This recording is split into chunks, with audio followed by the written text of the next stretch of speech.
श्री अद्वैत गदाधर शिवासादि श्री गौर भक्तवृंद। हरे कृष्ण कृष्ण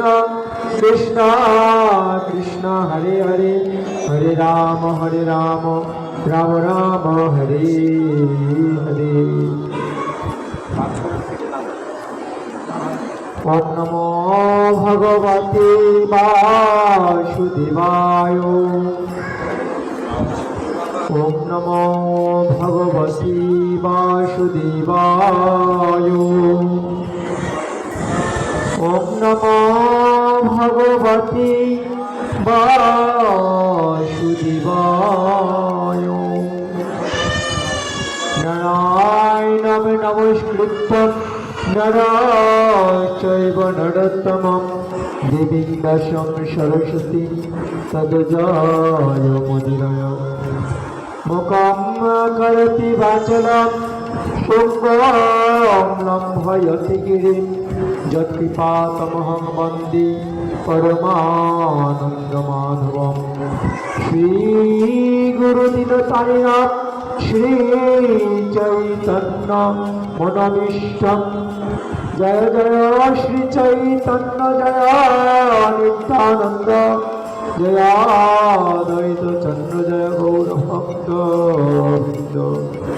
हरे कृष्ण कृष्ण कृष्ण हरे हरे, हरे राम राम राम हरे हरे। हरे कृष्ण। আজকে আমরা কৃষ্ণ কথা আলোচনা করব। তো কৃষ্ণ কথা আলোচনা করার পূর্বে আমি ছোট্ট একটি গল্প বলে আজকের আলোচনা শুরু করব। তো কোনো এক সময় এক কাক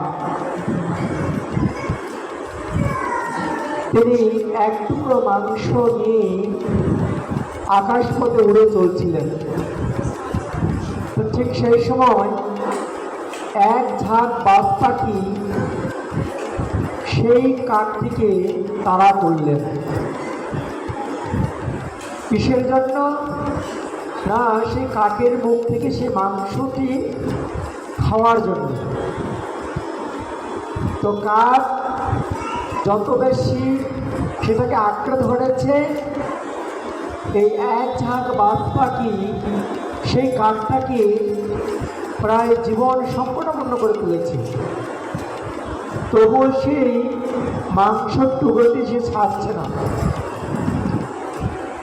এইভাবে যখন অনবরতভাবে এই এক ঝাঁক বাজ পাখি আকাশপথে যখন সেই কাকটিকে তাড়া করছিল এবং জীবন শঙ্কিত বিপন্ন কাকে সে মতো অবস্থায় কাক যখন সেই মাংসের টুকরোটিকে নিচে ফেলে দিলেন, তখন সে শান্তি পেল।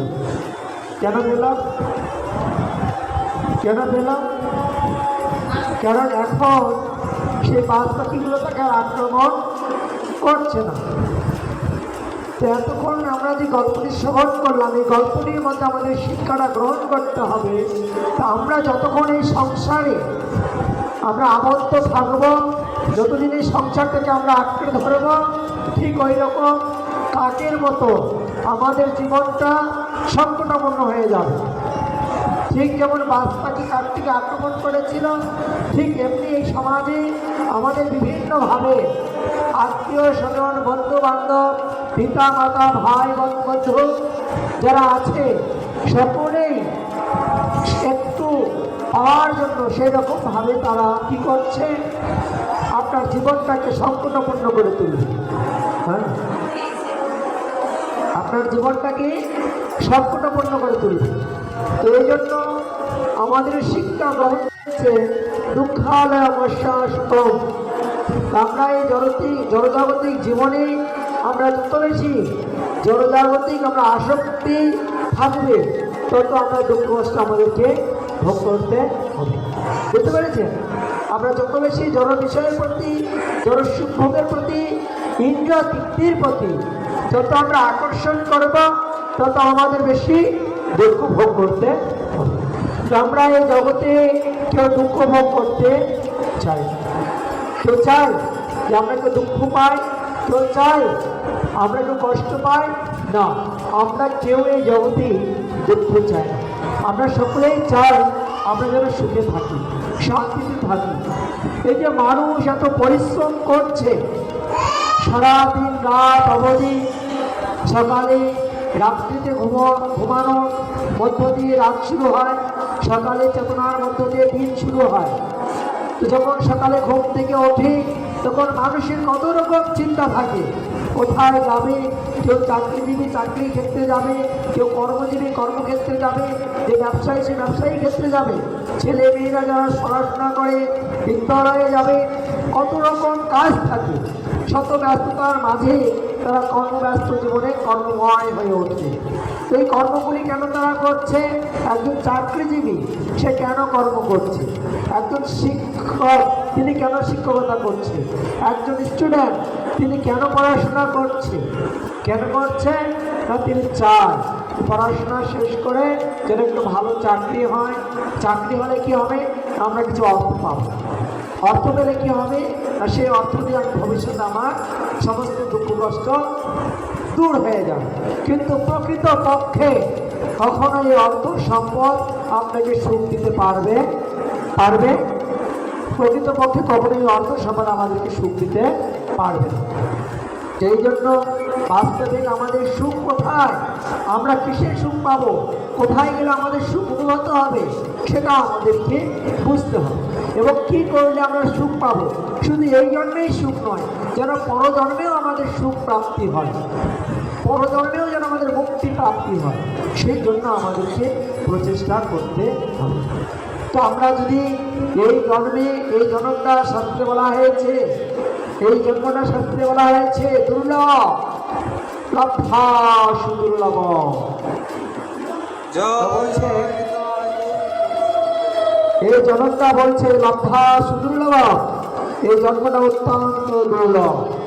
দুর্লভ কেন? বহু জনম তপস্যা করার ফলে, বহু জনম হাজার হাজার জনম হাজার হাজার তপস্যা করার ফলে এই মনুষ্য জন্ম লাভ হয়।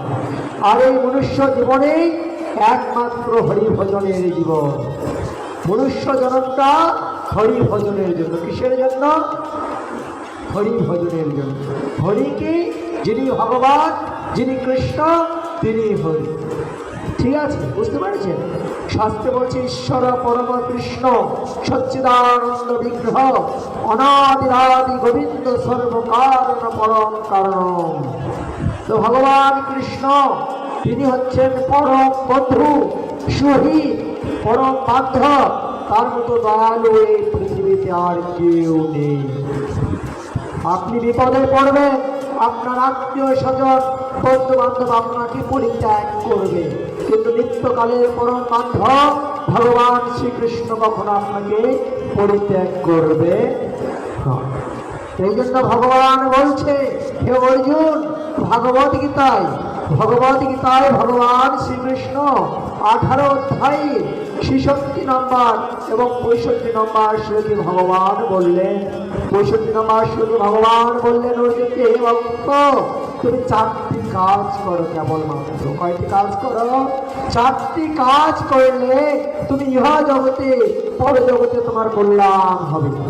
ভগবান শ্রীকৃষ্ণ বললেন, মদ মনা, মদ ভক্ত, মদ জাজিমাম নমস্করু মামায় বৈশসী সত্যন্তে প্রীতি জান প্রিয়সী। হে অর্জুন, তুমি আমাদের চিত্ত অর্পণ করো, মন মনা মন। আমরা এই জড়জগতিক মনটা আমরা কয়জনকে দিব? একজনকে দিতে হবে। কাকি? ভগবান শ্রীকৃষ্ণকে। পিতা মাতা ধাতা বিধাতা ভগবান শ্রীকৃষ্ণ। বুঝতে পেরেছেন? জগতের পিতা কৃষ্ণ, যে না ভজে তা পিতৃত্বহী জন্মে জন্মে তারে দেয় তা। জগতের পিতা যেজন কৃষ্ণ না ভজে তারে দেয় জন্মে জন্মে তা। আপনি যদি ভগবানের ভজনা না করেন, প্রতি জন্ম জন্মান্তরে আপনাকে দুঃখ কষ্ট ভোগ করতে হবে। আমার কথাগুলো বুঝতে পেরেছেন? আমি যেখানে আলোচনা করছিলাম কৃষ্ণ কথা হরিকথা, কারণ এই কৃষ্ণ কথা হরিকথা আমাদের ঔষধ। ভবরোগের ঔষধ, একমাত্র ভবরোগের ঔষধ। বুঝতে পেরেছেন? এই জগতে কত রকম রোগ হয়, কত রকম ঔষধ আমরা গ্রহণ করি, কিন্তু আমরা যখন ভবরোগ হয়, এই ভবরোগের কোনো ঔষধ নয়, আছে? ভবরোগের একমাত্র ঔষধ হচ্ছে হরিনাম শ্রবণ করা, ভাগবত শ্রবণ করা, কৃষ্ণ প্রেম, কৃষ্ণ লীলা আস্বাদন করা। এটি হচ্ছে। তো ভগবান বললেন, মন মনা, হে অর্জুন, তুমি আমাকে মন দাও, মদ ভক্ত, তুমি আমার ভক্ত হও। আর ভক্ত হও? আমার। কেবল ভগবান বললেন তুমি আমার ভক্ত হও। তো আমরা এই জগতে কত রকম ভক্ত হওয়ার প্রচেষ্টা করছি। বিভিন্ন জন, বিভিন্ন দেবতা, বিভিন্ন মুনি ঋষি বিভিন্ন রকম ভজনা করছে। তার ফল কি হবে? ভগবান বললেন, যান্ত্রিক দেবব্রতা দেবান, বৃত্তির যান্ত্রিক বৃত্তির ব্রতা, ভূতানি যান্ত্রিক ভূতের যা, যান্তি মাম অভিজানাতি মজ্জাদিন ভবি মাম। আপনি যদি দেবতা পূজা করেন, দেবলোকে যাবেন। আপনি যদি পিতা মাতার উপাসনা করেন, পিতৃলোকে যাবেন। আপনি যদি ভূতকে পিশাচ উপাসনা করেন, ভূত লোকে যাবেন। মজ্জাদিমা ভবি মাম, ভগবান বললেন তুমি যদি আমার উপাসনা করো তাহলে তুমি আমার ধামে যাবে। তো ভগবানের ধামে গেলে কি হবে? আর সাধারণত এই জগতের ঊর্ধ্বে তপলোক, জনলোক, মহলোক, সত্যলোক এইরকম লোক রয়েছে। অতল, বিতল, সুতল, তলাতল, মহাতল, রসাতল, মাতাল। নিচে 7টা রয়েছে, উপরে 7টি স্তর রয়েছে। উপরে গেলে ব্রহ্মলোক প্রাপ্তি হয়, আর নিচে গেলে নরকগতি, পাতাল, এই সমস্ত লোক প্রাপ্ত হয়। কিন্তু এই সমস্ত লোকে গেলে কি হবে? এখানে গেলে আপনাকে আবার সেই কষ্ট দুঃখ ভোগ করার পরেই আপনার যতটুকু পুণ্য করেছিলেন, যতটি মানে পুণ্য করেছিলেন, যতটি স্বীকৃতি ছিল, আপনার পুণ্য ক্ষয় হয়েছে, আপনাকে দুঃখ ভোগের কর্মফল ভোগ করতে হয়েছে, সেগুলো শেষ হওয়ার ফলে আপনাকে আবার এই জগতে আসতে হবে, আবার এই জগতে আসতে হবে।